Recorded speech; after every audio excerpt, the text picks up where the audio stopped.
शुभ संध्या प्रिय मित्रों।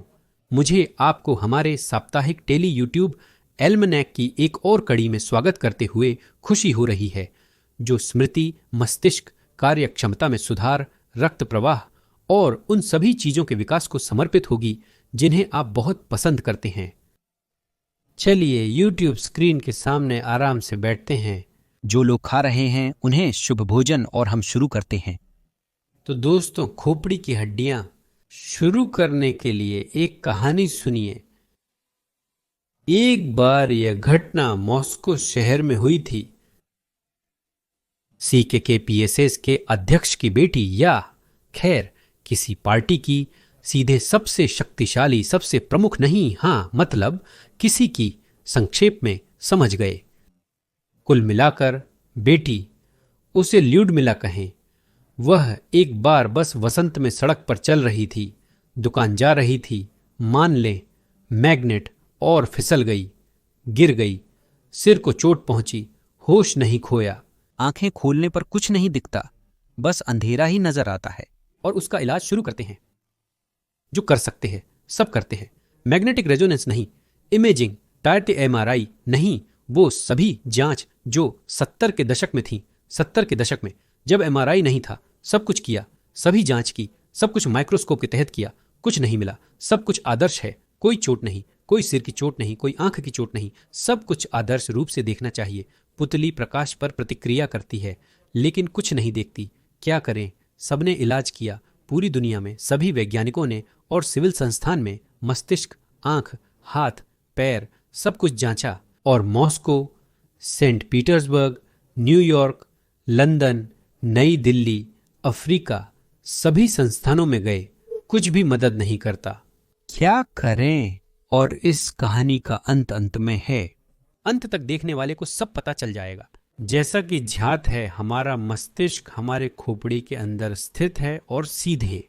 और ब्रिटिश वैज्ञानिकों ने पाया है कि खोपड़ी हमारी गर्दन पर स्थित है, इसलिए मस्तिष्क का रक्त संचार खोपड़ी की स्थिति पर निर्भर करता है और यह गर्दन की स्थिति पर भी निर्भर करता है।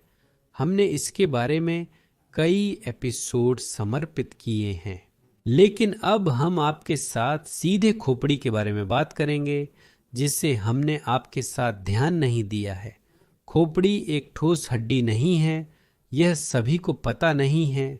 खोपड़ी दो मुख्य भागों से बनी होती है, एक फेशियल स्कल जिसे शारीरिक रूप से कहा जाता है, और दूसरी मस्तिष्क की खोपड़ी जिसमें मस्तिष्क सीधे स्थित होता है। फेशियल स्कल में क्या होता है आप जानते हैं? वहां चेहरा होता है, आंखें, दांत, नाक, मुंह, सब कुछ। हमें इसमें दिलचस्पी नहीं। हमें हमारे खोपड़ी की सामग्री में दिलचस्पी है जिसमें मस्तिष्क होता है।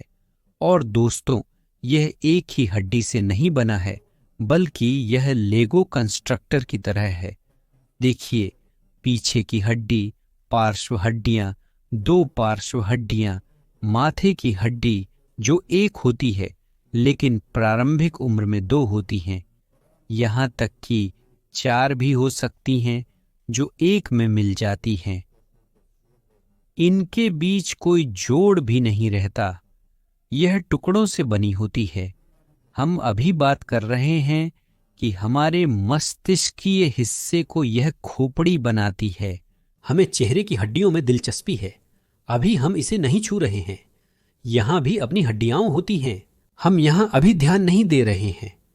ये सभी हड्डियां हमारे पास जोड़ से जुड़ी होती हैं। ये यहाँ की संरचनाएं हैं, आप भी उन पर ध्यान दे सकते हैं। ये रहे, यहाँ पर ऐसी चीजें होती हैं, यह कोई दोष नहीं है। यही वह जोड़ हैं जिनसे खोपड़ी की हड्डियां जुड़ती हैं, और इन जोड़ पर अब भी चर्चा हो रही है विभिन्न दिशाओं के बीच। यहाँ ऑस्टियोपैथ हैं, मैनुअल थेरेपिस्ट हैं, और वे लगातार आपस में विशेष रूप से चर्चा करते रहते हैं। ऐसे रूढ़िवादी मैनुअल थेरेपिस्ट जो ट्रॉमेटोलॉजी और ऑर्थोपेडिक्स में प्रशिक्षित होते हैं, वे इस पर हंसते हैं कि ऑस्टियोपैथ का दावा है कि खोपड़ी की हड्डियां हिलती हैं। ऑस्टियोपैथी अमेरिका में उत्पन्न हुई और इसके प्रारंभिक सिद्धांत ने इसे कायरोप्रैक्टिक से अलग किया। कायरोप्रैक्टिक सामान्यतः रूस में पाया जाता है। मैनुअल थेरेपी लेकिन पर्याप्त रूप से विकसित नहीं, औसत चिकित्सा शिक्षा के साथ या बिना। यह विचार 19वीं सदी में उत्पन्न हुआ जब वे सभी इस पर काम कर रहे थे कि खोपड़ी की हड्डियां भी हिल सकती हैं। इस सब पर उसने अपना सिद्धांत विकसित किया, ऑस्टियोपैथी को विकसित करना शुरू किया। लेकिन वह पर्याप्त शिक्षित नहीं था, लेकिन उसके पास अच्छे जीन थे, क्योंकि उसके पिता किसी चर्च के प्रचारक थे और उसने इन कौशलों का उपयोग किया और इस शिक्षा को जनता में फैलाने में सक्षम हुआ। लेकिन फिर ऑस्टियोपैथी यूरोप में आई, जहां अधिक शिक्षित लोग इसे विज्ञान के रूप में मान्यता दे सके, और यहां तक कि 2014 या 15 के साल में हमारे रूसी संघ में अंततः उन्हें भी डॉक्टरों के रूप में मान्यता मिली। अब उनके पास डिप्लोमा है, वे भी लोगों का इलाज करते हैं। ऑस्टियोपैथी डॉक्टर पहले की तरह नहीं, जहां यह स्पष्ट नहीं था कि वे कौन थे। वे आमतौर पर दावा करते हैं कि खोपड़ी की हड्डी हिलती है। कुछ मैनुअल थेरेपिस्ट इन तकनीकों का उपयोग करते हैं, जबकि अन्य नहीं करते। कुछ लोग हैं जो विभिन्न प्रयोग भी करते हैं, दिखाते हैं, देखो वहां की तंतु मस्तिष्क झिल्ली खींच नहीं सकती। हमें इन बहसों में दिलचस्पी नहीं है, उन्हें खुद निपटने दें। हमारा मस्तिष्क शतरंज, कंप्यूटर, अकाउंटेंट की तरह काम करे, सब कुछ कैलकुलेटर की तरह गिने। उनके विवादों का हम पर असर नहीं होता, हम हिस्सा नहीं लेते, हम बस वही उपयोग करते हैं जो काम करता है। वे तरीके जो काम करते हैं, हाँ वैसे सही है। वैसे वीडियो देखने से विचलित न हो। जो कुछ टिप्पणियां वो नहीं कर पाए, भविष्य के लिए 3-4 लाइक दे। अगली वीडियो में कुछ छूट न जाए। जो सदस्यता नहीं लिए हैं, शर्मिंदा न हो। बिना सदस्यता देखना अवैध है। अब तक देख रहे हैं, तुरंत सदस्यता लें। कई बार अपनी पत्नी और बच्चों को भी सदस्यता दिलवाएं। धन्यवाद। बुढ़ापे में कहेंगे, पानी पिलाएंगे जब चल नहीं पाएंगे, तो थोड़ा विचलित हो गए, आगे बढ़ते हैं। जब हम बचपन में बढ़ते हैं तो यह असम्मित हो सकता है। प्रकृति में कोई भी पूरी तरह से सम्मित नहीं होता। शायद वे होते हैं, लेकिन आमतौर पर नहीं होते। दाहिनी और बाईं तरफ का भार अलग होता है, लेकिन एक स्वीकार्य सीमा होती है। तुम असम्मित हो सकते हो, लेकिन एक निश्चित सीमा तक। अपनी सीमा जानो। बहुत ज्यादा असम्मित मत बनो, लेकिन बहुत ज्यादा सम्मित भी मत बनो। एक निश्चित सीमा में संतुलन बनाए रखो, जैसे हवा की पीठ पर सवार, बारिश की धारा को नियंत्रित करते हुए। और दोस्तों, स्कोलियोसिस में कोई बहस नहीं करता कि स्कोलियोसिस में पसलियों का आकार बदल जाता है विभिन्न मांसपेशियों के तनाव के कारण। यह भी हो सकता है, उदाहरण के लिए, एक तरफ से मेरी तिरछी मांसपेशी और पसलियां तनाव की वजह से खींच गई हैं और तनाव के कारण उनका आकार बदल गया है। हड्डियां बढ़ती है और विस्थापित हो जाती हैं। खोपड़ी की हड्डियों के साथ भी यही होता है। खासकर अगर बचपन में आपकी मांसपेशियां कमजोर हों तो खोपड़ी के आकार और हिलने की क्षमता पर किन कारकों का प्रभाव पड़ता है, इस विषय पर अनेक सिद्धांत मौजूद हैं।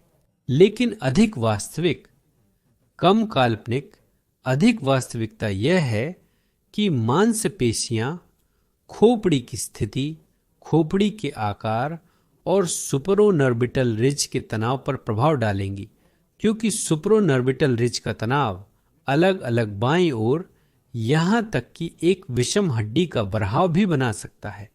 वही चीज खोपड़ी की हड्डियों के साथ भी होगी। मुख्य चीजें जो खोपड़ी की हड्डियों की स्थिति, खोपड़ी के आकार को प्रभावित करते हैं, वे हैं 2 चीजें जिन्हें हम आपके साथ सुधारेंगे। यह स्टर्नोक्लीडोमास्टॉइड मांसपेशी है। यह शक्तिशाली है। यह मास्टॉइड प्रक्रिया तक जाती है जो टेम्पोरल हड्डी की होती है। आज ट्रेपेजियस और गर्दन के एक्सटेंडर नहीं, आज हमारे लिए रुचिकर होगी स्टर्नोक्लीडोमास्टॉइड मांसपेशी। हम इससे शुरू करेंगे क्योंकि यह वह मांसपेशी है जो अधिकांश लोगों में खराब काम करती है अगर इसे विशेष रूप से प्रशिक्षित न किया गया हो। आमतौर पर ये दो मांसपेशियां बहुत खराब विकसित होती हैं, लेकिन एक दूसरी से भी बदतर होती है। इस मांसपेशी की स्थिति का अप्रत्यक्ष रूप से कैरोटिड धमनी की स्थिति पर प्रभाव पड़ता है। यह रक्त प्रवाह, लसी का प्रवाह, ग्रीवा रीढ़ की स्थिरता और सुनने पर भी अप्रत्यक्ष रूप से प्रभाव डालता है, क्योंकि यह मास्टोइड हड्डी से जुड़ा होता है। बेहतर है कि यह अच्छी स्थिति में हो बजाय खराब स्थिति में। मास्टोइड हड्डी जो टेम्पोरल जॉइंट के नीचे है, इस मांसपेशी का बहुत बड़ा प्रभाव होता है। तो दोस्तों, ये हैं तथाकथित टांके, जहां हमारी दो पड़ोसी खोपड़ी की हड्डियां जुड़ती हैं। पीछे की ओर यह पश्च कपाल हड्डी है, दो पार्श्व हड्डियां, बगल में टेम्पोरल हड्डी और सामने की ओर ललाट हड्डी। हर हड्डी के बीच में टांके होते हैं। यहाँ स्फेनॉइड हड्डी है, यहाँ स्फेनॉइड हड्डी के पंख हैं। हम इन्हें देख सकते हैं और इन टांकों पर हम काम करेंगे। आपको इन टांकों के प्रक्षेपण को अपनी खोपड़ी पर ढूंढना होगा। आप शायद इन्हें महसूस नहीं कर पाएंगे, लेकिन कुछ उभार हो सकते हैं जिन्हें आप देख सकते हैं, खासकर जिनकी खोपड़ी बहुत समतल नहीं होती। इस मध्य टांके को ढूंढना सबसे आसान है, जो दो पार्श्व हड्डियों के बीच होता है। यह बस सिर के केंद्र में होता है, या लगभग वहीं जहां आपका सिर का केंद्र होता है। जैसे आप इसे अपने लिए कल्पना कर सकते हैं, आप अपने हाथों को बस सिर के केंद्र में रख सकते हैं। दोनों हाथों को दोनों तरफ से रखिए और इस सिलाई के साथ चलिए। आपका काम इस सिलाई पर दर्दनाक हिस्सों को ढूंढना है और उन पर काम करना है। अगर आप थोड़ा इधर उधर हो जाएं तो कोई बात नहीं, लेकिन जब आप सिर के केंद्र में होंगे तो यह सिलाई थोड़ी गहरी होती है। यह हड्डी से थोड़ा अंदर होती है। आपको ऐसे हिस्से मिलेंगे और आपका काम है कि सिर की त्वचा पर बीमारी ग्रस्त हिस्सों को ढूंढना, दर्दनाक हिस्सों को ढूंढना और उन पर दबाव डालें। फिर थोड़ा आगे बढ़ें और एक तरफ से दूसरी तरफ हल्का सा हिले। और यहाँ आप भी देख सकते हैं कि कुछ स्थानों पर सिर की त्वचा ठीक से नहीं हिलेगी। तो आपका काम पहले सिलाई के साथ चलना है, दर्दनाक बिंदुओं को ढूंढना है। फिर दूसरे चरण में आप फिर से शुरू करते हैं और अब आप त्वचा को दाएं और बाएं हिलाना शुरू करते हैं। हो सकता है कि एक दिशा में यह अच्छी तरह से हिले, दूसरी दिशा में यह ठीक से न हिले। अगर आपको कुछ महसूस नहीं होता, अगर आपकी उंगलियां इतनी कठोर हो गई हैं, तो आप बस त्वचा को दाईं ओर और दूसरी ओर हिलाते हैं, लेकिन ऐसा करें कि कुछ भी फटे नहीं, बाल अपनी जगह पर रहें, ताकि आप अपने बालों के कूप को इस गतिविधि से न कुचलें। दाईं ओर हिलाते हैं और दूसरी ओर। फिर आप वही काम ऊपर नीचे, आगे पीछे करते हैं। आपने जगह ढूंढ ली और अपनी उंगलियों को उस क्षेत्र में रखा जहां सिलाई है, और अब आप आगे पीछे, ऊपर नीचे हरकत करते हैं। यह इस पर निर्भर करता है कि आप किस स्थिति में हैं। सिलाई के साथ आगे बढ़ें, उंगलियों को आगे पीछे हिलाएं। देखें कि आपकी त्वचा कहाँ कम हिलती है। उस जगह पर थोड़ा अधिक समय रुकें, थोड़ा अधिक हिलाएं और इस तरह पूरी सिलाई पर जाएं। हमने आपके साथ एक सिलाई पर काम किया है। यह सिद्धांत सभी अन्य पर भी लागू होता है। दूसरी सिलाई जिस पर हम आपके साथ काम करेंगे यह है, यह सिलाई मास्टोइड हड्डी, टेम्पोरल हड्डी और आंशिक रूप से एक ऊंची हड्डी के बीच होगी। यहां आप दो उंगलियों से सिलाई का प्रक्षेपण ढूंढते हैं। यहां आप अपने सिर के शीर्ष पर भी ध्यान केंद्रित कर सकते हैं। वहां सबसे अधिक दबाव वाला क्षेत्र हो सकता है। यहां गुदा की हड्डी पर एक उभार होगा। किसी के लिए यह अधिक स्पष्ट होगा, किसी के लिए कम। इस हड्डी पर यह छोटा है, लेकिन यहां यह काफी बड़ा है। यह भी इस बात पर निर्भर करता है कि गर्दन की मांसपेशियां और फांसियां कितनी विकसित हैं। यह उभार विभिन्न आकारों का हो सकता है। आप इसे मास्टोइड पर पाएंगे और इससे आप ऊपर की ओर बढ़ सकते हैं। आप एक ऐसा क्षेत्र पाएंगे जहां आपकी उंगलियां थोड़ी गहराई में जाएंगी, लेकिन बहुत गहराई में नहीं। इस स्थान से आप दाएं बाएं जा सकते हैं। आपकी पहली प्राथमिकता दर्दनाक क्षेत्रों को ढूंढना है और फिर उन पर दबाव डालना है। दूसरी बात यह है कि आप सिलाई की धुरी के साथ अपनी त्वचा को थोड़ा तिरछे ऊपर नीचे खिसकाना शुरू करेंगे, दाएं बाएं नहीं। आप एक हरकत करेंगे जो डरावनी नहीं है। सटीक कोणों का पालन करना जरूरी नहीं, लेकिन आप सूखी हेलमेट पर भी काम करेंगे। स्पाइक्स को भी हटा देंगे अगर वे हैं। मतलब अगर कभी आपने सिर से टकराया है तो वहां भी ऐसे क्षेत्र बन सकते हैं, जैसे कि हेमाटोमा बनने के बाद, जहां आपकी त्वचा अपेक्षाकृत त्वचा, उपचर्म ऊतक और सूखी हेलमेट एक साथ जुड़ सकते हैं। यह आपके लिए मस्तिष्क के काम में समस्या तो नहीं पैदा करेगा, लेकिन यह विभिन्न प्रकार के फांसी या तनाव पैदा कर सकता है। यह रक्त संचार से असंबंधित सिरदर्द का कारण भी हो सकता है, पर उसे भी इस तरह से अच्छी तरह दूर किया जा सकता है। तो आपका काम 3 तरीकों से इन 2 टांकों को अब भी काम करना है। पहला, आप दबाएं रखें। जो 2 बार में नहीं समझते उनके लिए तीसरी बार दोहराता हूं। दूसरा तरीका यह है कि आप टांके की धुरी के साथ इसे हिलाएं। और दूसरा और संक्षेप में अगला यह है कि हम इसे टांके पर लंबवत करते हैं। हम अपने हाथों की मदद से खोपड़ी के टांकों पर प्रभाव डालते हैं, और जैसा कि हमने आपसे कहा था, खोपड़ी के आकार के निर्माण में यह बचपन में ही होता है। मांसपेशियों का बड़ा महत्व होता है।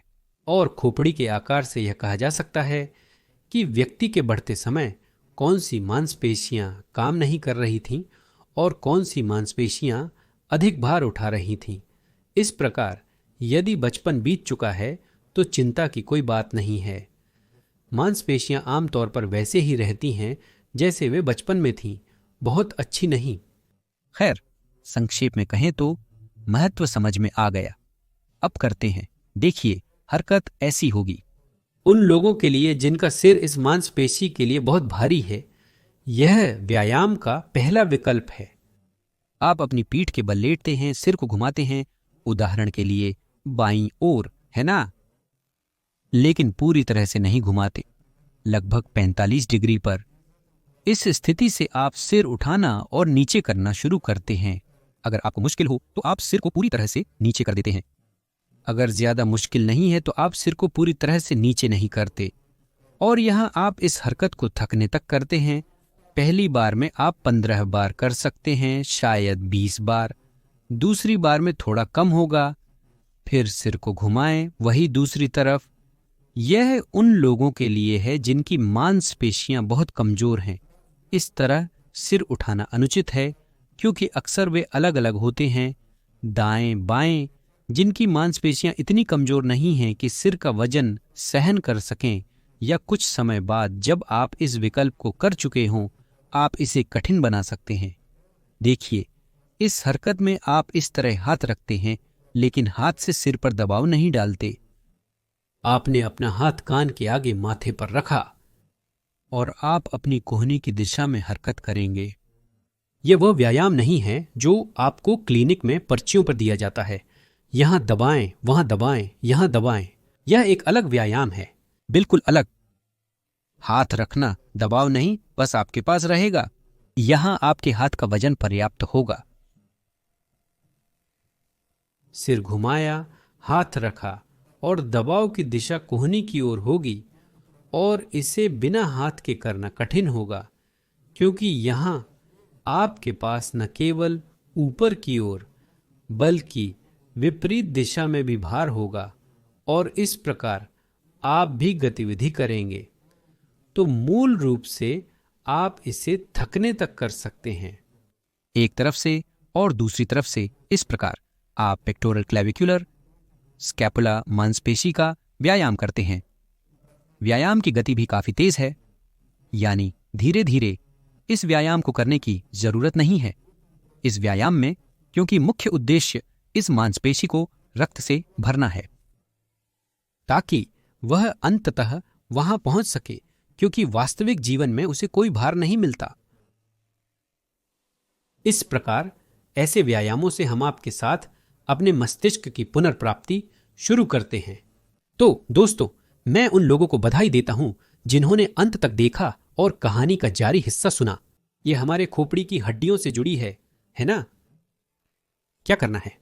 कुल मिलाकर किसी चीज ने मदद नहीं की। आत्महत्या करके जीवन समाप्त करना होगा। और ल्यूडमिला ने घर पर मरने का फैसला नहीं किया। वह कहीं चली गई। वे सैनिटोरियम गए।